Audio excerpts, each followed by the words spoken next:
4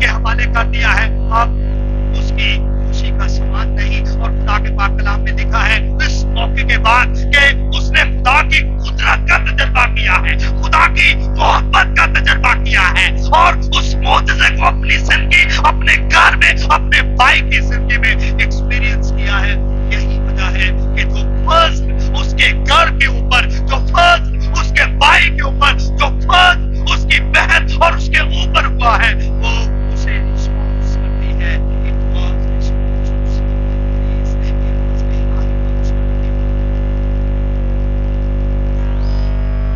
زبور نویس کیا کہتا ہے؟ 116واں زبور اس کی 12ویں آیت میں، خدا ان کی سب نعمتیں جو مجھے ملی میں ان کے عوض میں اسے کیا مریم کھان چکی ہے.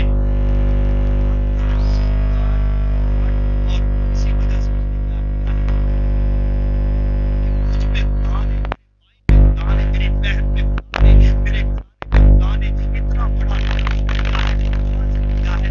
اور وہ فضل میں آپ کے یہ سوچ ہے کہ یہ کچھ کرے. یاد رکھیے فضل ہے کیا؟ فضل خدا کی وہ بخشش ہے جس کا انسان سرے سے حقدار نہیں. ایک مزدور کام نہیں کرتا اور اسے سارے دن کی مزدوری دے دی جاتی ہے، یہ فضل ہے. خدا کی وہ بخشش جس کا انسان حقدار نہیں ہے. اور زمین پر ہماری زندگی خدا کے فضل کے وسیلے میں ہمارا اٹھنا، ہمارا بیٹھنا، ہمارا چلنا، ہمارا ایک جگہ سے دوسری جگہ موو کرنا، ہمارا سونا اور ہمارا جاگ جانا، یہ خدا کے فضل کی کے نام پہلا خط اس کے 15ویں باب کی 10ویں آیت میں پالوس رسول یہ بیان کرتا ہے، جو کچھ میں ہوں وہ خدا کے فضل کی بدولت.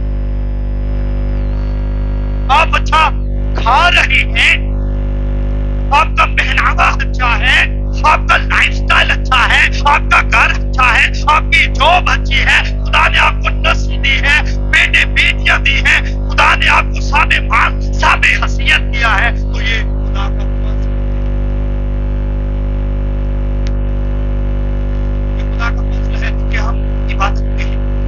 اور سب سے بڑا فضل مجھ میں اور آپ میں جو ہوا ہے، خداوند کے مقدس پاک کلام میں دوسرا کرنتھیوں 8ویں باب کی 9ویں آیت میں لکھا ہے کہ وہ جو دولت مند تھا اپنی ذات میں، میری وجہ سے اور آپ کی وجہ سے کیا ہو گیا ہے؟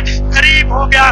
یہ ہے فضل کہ مسیح میرے لیے اور آپ کے لیے غریب ہو گیا تاکہ ہم کو دولت مند کرے. یہ خدا کا فضل ہے. میری جان اور آپ کی جان، میرا کفارہ اور آپ کا کفارہ، میری زندگی اور آپ کی زندگی، میرے گناہوں کی قیمت اور آپ کے گناہوں کی قیمت، نجات میرے کسی کام، میرے کسی عمل، میری دعا، میرے روزے، میری ریاست کی بدولت نہیں ہے. نجات یسوع کے خون میں ہے، نجات خدا کے فضل میں ہے، نجات اسی کے کفارے میں ہے. کوئی اور وسیلہ نہیں. لیکن مریم پہ جو فضل ہوا ہے وہ تو اس کا رد عمل شروع کر رہی ہے. مجھ پہ اور آپ پہ جو فضل ہوا ہے، کیا ہم عصمت مند میں خدا کو اپنا رد عمل پیش کر رہی ہے؟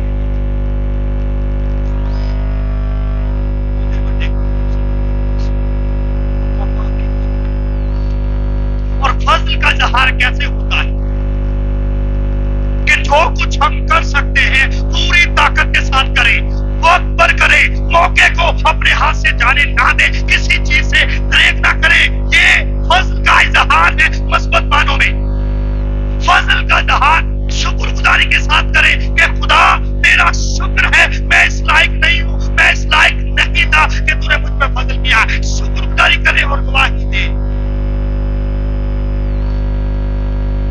تین باتوں میں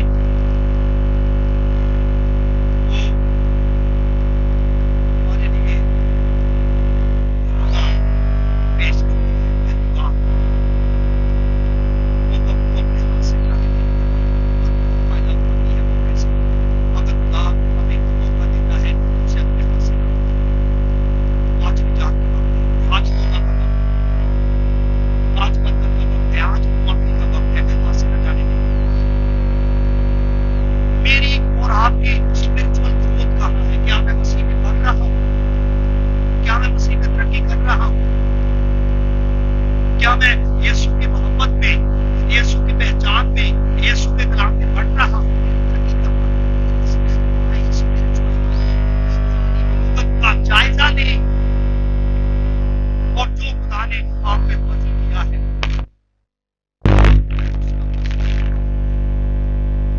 کیونکہ سب کچھ ہم نے کوئی خوبی، کوئی وصف، کوئی قابلیت نہیں، ہماری راست بازی خدا کے زور ناپاک بچی ہے۔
ہوتی ہے. جہاں جہاں بائبل کو پریچ کیا جاتا ہے, جہاں جہاں بائبل کو بانٹا جاتا ہے, لکھا جاتا ہے, پڑھا جاتا ہے, بولا جاتا ہے, سیکھا جاتا ہے, سکھایا جاتا ہے, اس دولت کا ذکر وہاں پہ موجود ہوتا ہے. یہ اس کے لیے پریولیج کی بات ہے.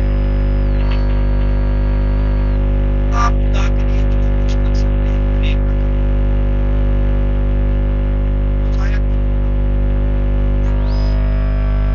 اپنا ٹیلنٹ, اپنا آرٹ, اپنا اسکل, اپنا چھپائے, کوئی بھی کام کس پر نہ چھوڑے, التوا میں نہ ڈالے, کسی بھی موقع کو, کسی بھی لمحے وجود کو اپنے ہاتھ سے جانے نہ دے. یسوع سے اپنی محبت کا اظہار کرے, اس کا ریوارڈ ہے. یہی وجہ ہے کہ جو دوسری تلاوت ہم نے کی ہے, مقدس پالوس کیا کہتے ہیں, پہلا کرنتھیوں اس کے 15ویں باب کی 58 آیت, بس اے میرے عزیز بھائیوں ثابت قدم اور قائم رہو اور خدا کے کام میں ہمیشہ افزائش کرتے رہو, کیونکہ یہ جانتے ہو کہ تمہاری محنت خدا میں بے فائدہ نہیں ہے. خدا سے جو کچھ اسی کرتے ہیں بے فائدہ. یہ بہت زیادہ لوگ یہ آتے ہیں کہ